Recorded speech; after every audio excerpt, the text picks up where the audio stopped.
Yeah, judging by the subject matter, you can already tell that there are going to be spoilers. All of the spoilers, in fact.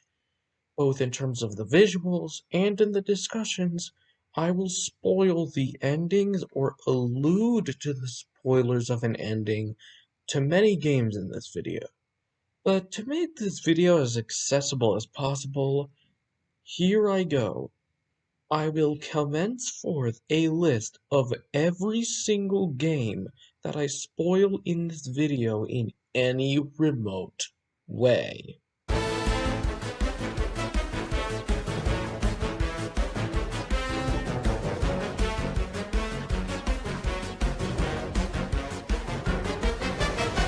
So yeah, if you are sensitive to spoilers and I guess death in general, then I say to skip out on this video because we're going to be going into these games' stories, sometimes how they affect later games in the series.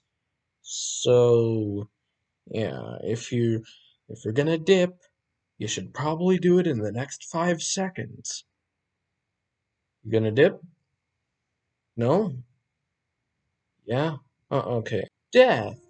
A thing that all of us know will happen, but we never want it to. So when we see characters that we are controlling with or interacting with die, it is powerful, if done right. See, just having a character die doesn't automatically make your story good, or automatically make your character interesting. It depends on how well the deaths of these characters are and how they follow up on the event. Because having this big emotional death and then just following it up with jack all won't really work for your story. And trust me when I say that making this sort of stuff work is not an easy thing. But there have been a few things that done it right. Or maybe it is an easy thing and just no one knows how to do it. It's a slippery slope, but I'm sure it checks out.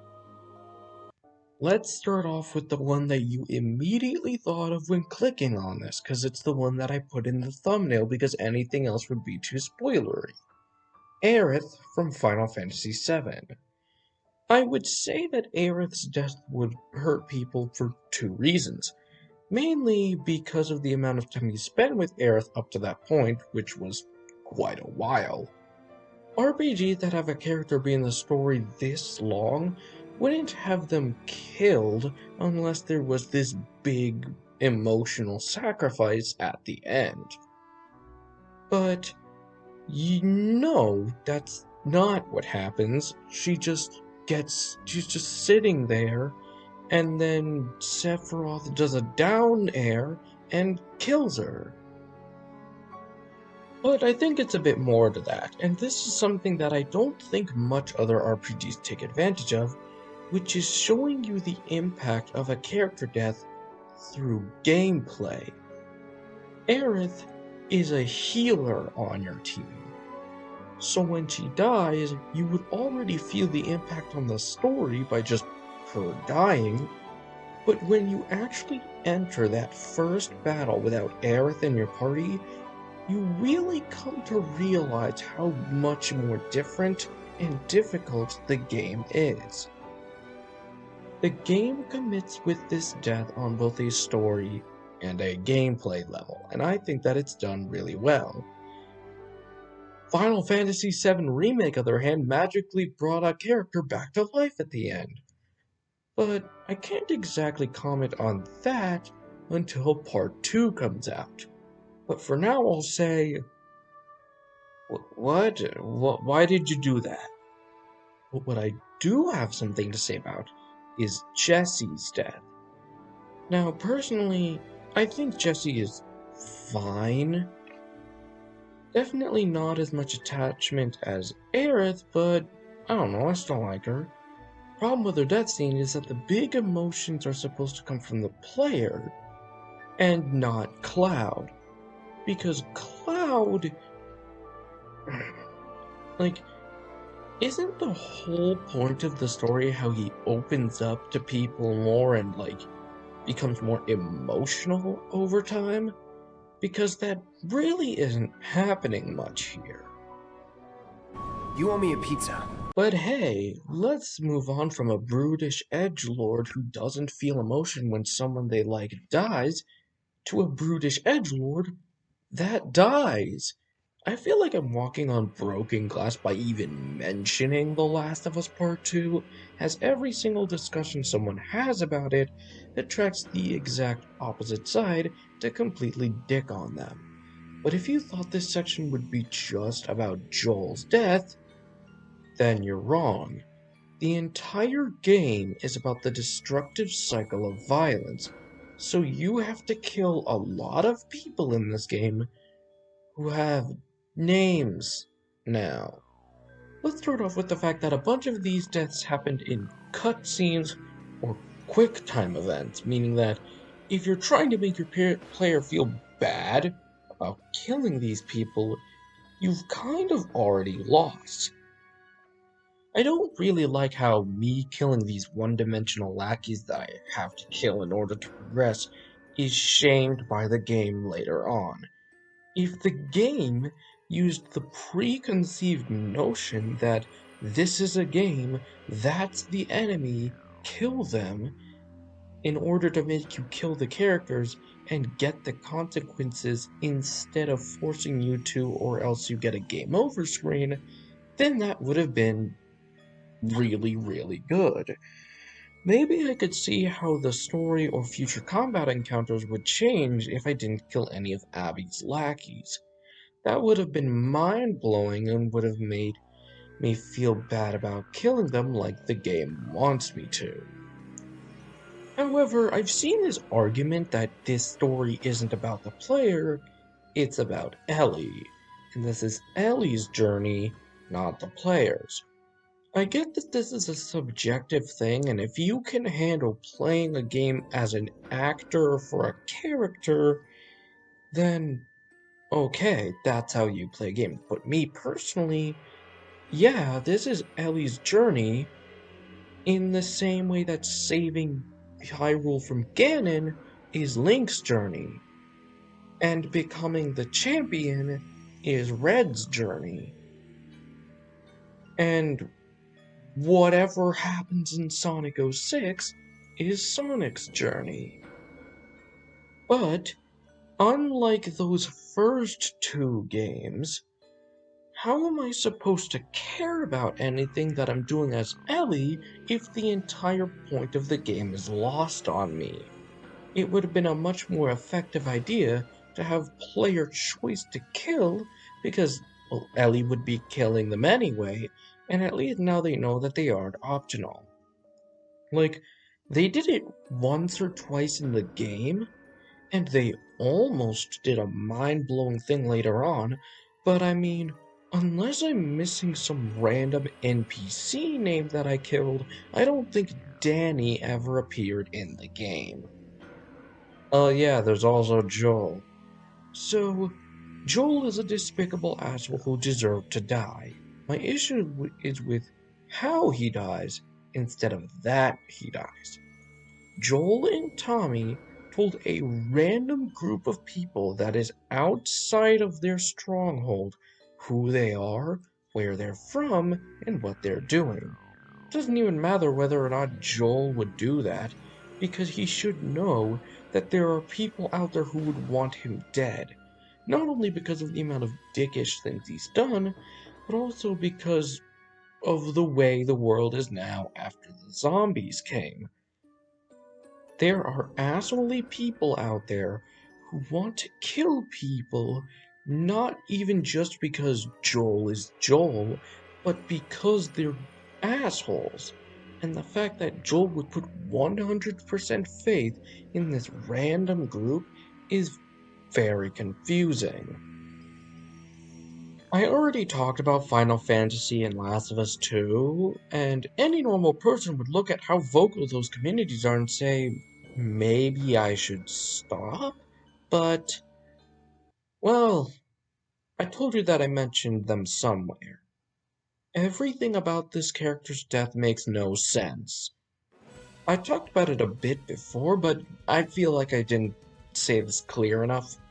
There are multiple reasons why this doesn't really work, but the big one for me is that Max is a one-dimensional, self-centered piece of shit who up to this point was nothing but an annoyance for the player character, or, on the worst of times, a huge ass out of petty jealousy.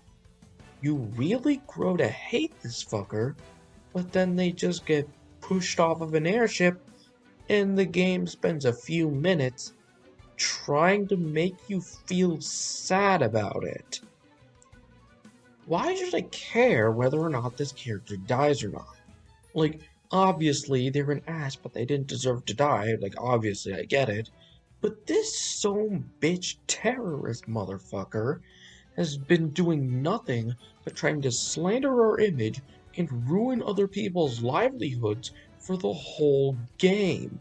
So why, in Lady Lottie's Krusty Krabs, should I feel sad that they're dead? I've seen this prevailing theory that maybe he isn't dead, and if that's the case, then that would make even less sense. He was pushed off of a sky-high airship on an airborne island. We don't know what's below the airborne archipelago, but if it's land, like I'm pretty sure it is, Max surviving here would be the dumbest thing possible. And even if this was praised for being daring, but a fake-out death is a very pussy move. Well, newsflash, if your competitor killed a character without completely ass-blasting the game's pacing and story, then there's something wrong here. We're essentially stuck in a lose-lose situation. The death doesn't make sense on a story level, and him being alive at this point shouldn't make sense either. If they maybe killed them off in Sipanku or Arbory after we'd spent a little more time with them, then that would have made it much better in my opinion. Despite everything I just said about Max, fake-out deaths appear a lot in games. My least favorite kinds are the ones where they make it this big moment when they die, but don't actually commit to it later on. And that is very frustrating. Despite this series having a good track record in terms of their stories, this always bugged me about the Paper Mario series. I know that this is one of the multiple times I've mentioned these games before I'm making entire videos about each one, but I feel like I need to point this out. For the first 5 games, it's almost like the writers are allergic to the idea of permanent death. They have a pretty weird track record of acting like a character should be dead, and then them just suddenly not being dead. Even the illustrious and perfect 1000-year door falls into this trap.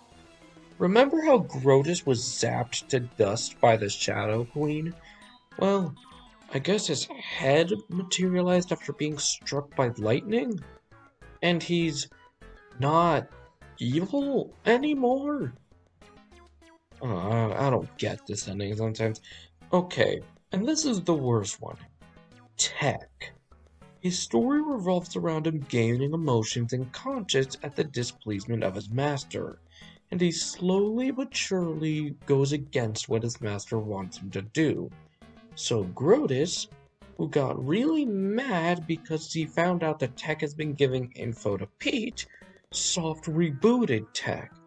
Not only does Tech stick around long enough to be able to tell Mario about where to go from the moon base, but he also stuck it out long enough to go back to the way he was before, which doesn't make any physical, technological, scientific sense.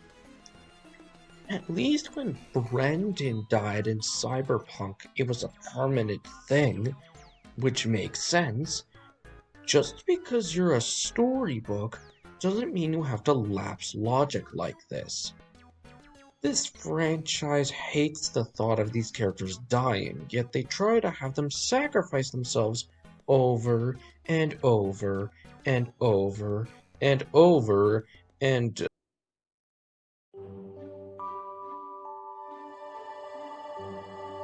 oh, he's actually dead. Well, fuck. Bobby's death in Origami King is extremely well done and shocking. The tonal whiplash from the last hour of the game definitely affected a lot of us.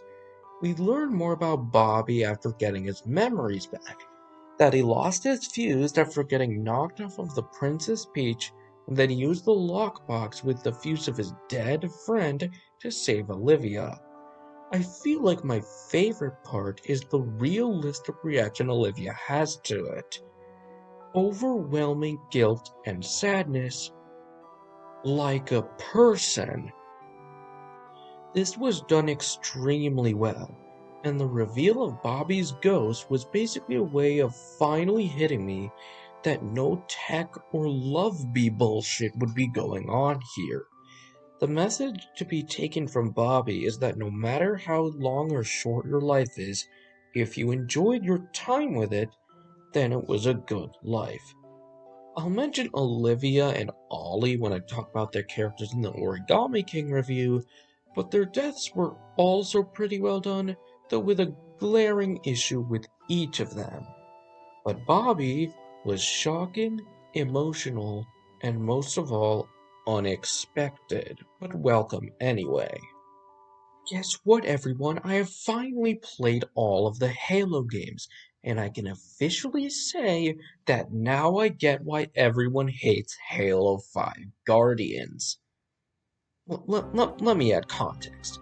In the first 4 games, Cortana is a trusted ally of John, who always does her best to help him out and protect him whenever and however she can. Their relationship started blooming until she ended up having to sacrifice herself at the end of Halo 4. And I think they completely earned this moment because of the genuine emotional connection you had with her for the past decade's worth of games, and the fact that the event was, well, necessary. It was very bittersweet to see her go, and now I'm just bitter. For some reason, they decided to revive Cortana in Halo 5 Guardians and make her the main villain. Nope. Now she wants to destroy all organic life because she feels it is insignificant and that would cause peace. Okay. To say that the mental gymnastics to come to that conclusion is entirely out of character for Cortana and out of the lapse of basic logic that would make, like, she is all powerful and all knowledgeable, so coming to this conclusion is just, it's stupid. And the whole crux of her revival is held together by a throwaway line. And seeing as how her villainy is going to continue in Halo Wars 2 and possibly Infinite, I'm going to assume that this is how the story is going to naturally go from here. Which is very stupid. I'm just gonna act like she died at the end of Halo 4. She acted very strange in that game at certain points, but never to this degree. But that's the thing. Character deaths are bittersweet, but they still need to happen. Actively erasing the emotional crutch of your ending for whatever reason is not good writing. If your death scene is poorly done, it can actively harm your game and the future of it. But a truly powerful one has the potential to emotionally wreck the player, and it has been done before over and over again. Like I said in the beginning, sometimes it works, and sometimes it doesn't. But when it does work, it really does work. Here are some tips that I'll leave you with. good character death has to make sense in terms of the direction of the story, permanent unless there is a good reason for otherwise, and you need to actively build the player into feeling the way that you want to feel about it. If you want the player to be sad about their death, give your player ample time to get attached to the character. And lastly, make sure that the whole ordeal is well written enough in order to make it impactful. This is the reason why the death of Ori works, but the death of basically anyone in Dragon Ball doesn't. But now I must leave you all with the biggest and most important one. Which death trumps all of the others and stands tall as the most emotionally powerful moment in any video game? The death of any potential argument that I am a console fanboy.